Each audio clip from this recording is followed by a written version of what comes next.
We begin in Lewis and Clark County, where attorneys are making final preparations for a hearing which could determine whether two men accused of murdering a Helena bartender should be set free.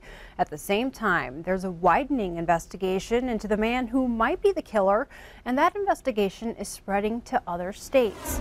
MTM broke the story last week. The Montana Innocence Project is asking a Lewis and Clark County District Court to free 56-year-old Freddie Joe Lawrence and 46-year-old Paul Jenkins. They've been in prison for the 1994 murder of Donna Marr, who was kidnapped and killed as she left work at the Jackson Creek Saloon in Montana City. The Innocence Project is basing their request on DNA evidence, which they say conclusively points to David Wayne Nelson, who's already in prison for the brutal murder and robbery of Bev Giannotti and her son Greg in Deer Lodge 2 years ago. The Department of Justice is investigating not only Nelson's connection to Marr's murder, but his possible involvement in other cold cases. In court documents, attorneys say others who knew Nelson say he has bragged about killing Marr and also about his possible involvement in the murder in other states.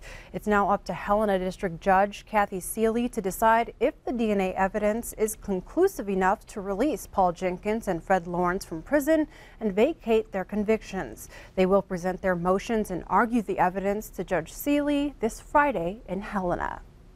Turning to Crime Watch, 3 people protesting the slaughter of Yellowstone Park bison are under arrest and are being held in the park's Justice Center after 2 of them chained themselves to a bison chute at the Stevens Creek holding facility. The Wild Buffalo Defense Facebook page says those arrested are part of their group whose mission is to see bison roam free on the wild plains. Their arraignment is set to take place today.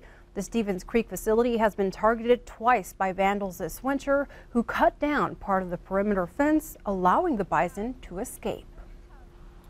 Here in Billings, police are looking for the vandals who smashed the glass doors of 3 businesses. The destruction took place in the Broadwater Square complex off of 9th Street West. Nothing was stolen from the 2 optometry and chiropractic clinics, and the interior damage was minimal. Apparently they just broke in and the police thought that they had entered. I don't know what the point is. Everybody, the other 2 that were broken into it, everybody's pretty relieved that nothing was taken. Property manager and the police have been very helpful. The guys coming to clean up have been super nice. So we're just basically relieved. Billings police were able to find blood evidence on some of the broken glass. Meanwhile, the woman found dead in the doorway of a downtown business over the weekend has been identified, and authorities say her death was not cold weather related.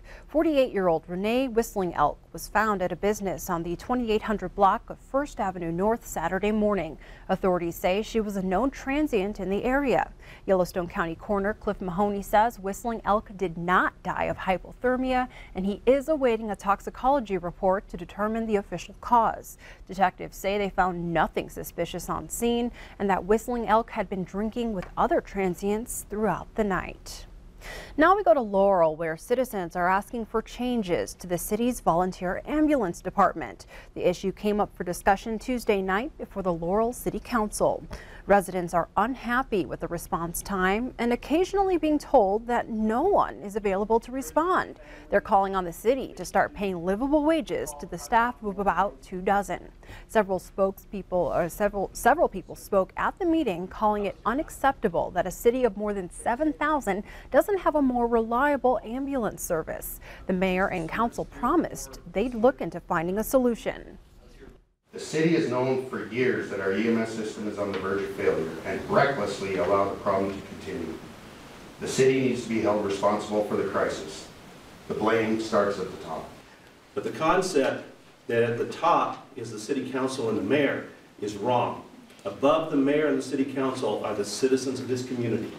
And the citizens of this community decide where the funds come from and where those funds are spent in order to provide the services this community needs. I think we need to get the order right. Mayor Tom Nelson assured residents they will fix the problem. A solution may come in the form of creating an ambulance district for funding similar to the one in Columbus. In state news, test results show the prevalence of chronic wasting disease in Montana deer populations is below the threshold that could force steps for immediate management. Of 400 deer harvested by hunters during the general 2017 hunting season and a special hunt ending in February, only 2% tested positive. Biologists generally consider management action to control the disease if at least 5% of the herd is infected. Fish, Wildlife and Parks Bob Gibson says officials were not sure what to expect, but now have a much better idea of what they're dealing with. It could have been worse, and it still may end up being worse. We haven't seen some of the explosive growth that they have in Colorado and in Wyoming, and we want to make sure that we don't see that explosive growth in Montana. And that's the whole idea behind knowing more and more and more about the distribution and the prevalence of the disease so that we can make informed decisions on what to do next. Gibson also says a majority of the positive tests came from the hunting district 510 between Belfry, Warren and Bridger, where prevalence was closer to 10%. Because that exceeds the 5% threshold, FWP will keep a close eye at all of its game check stations next fall for signs of chronic wasting disease. Elsewhere, the iconic Beartooth Highway is getting a $16 million boost that will go towards completing reconstruction of the scenic highway.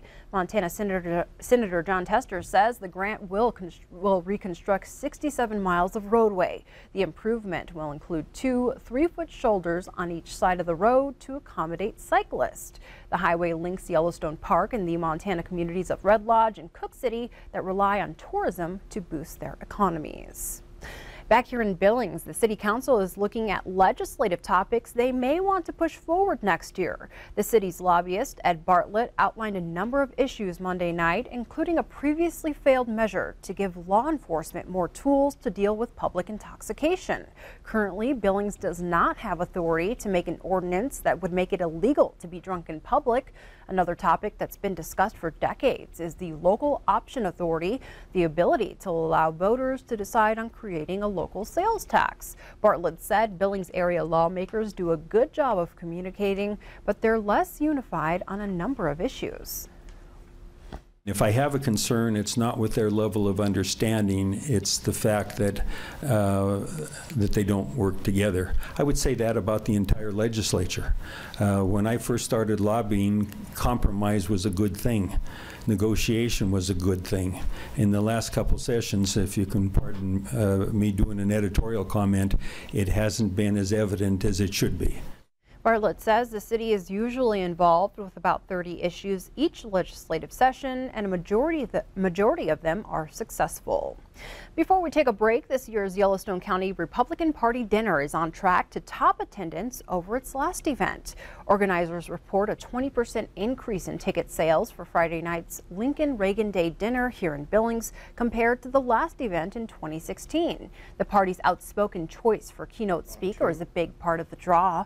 Former Milwaukee County Sheriff David Clark will highlight the night of speeches. Clark is a loyal supporter of President Donald Trump. Senator Steve Daines and Representative Greg Gianforte are expected to speak at the event. All of the GOP candidates for the 2018 Senate race are set to attend.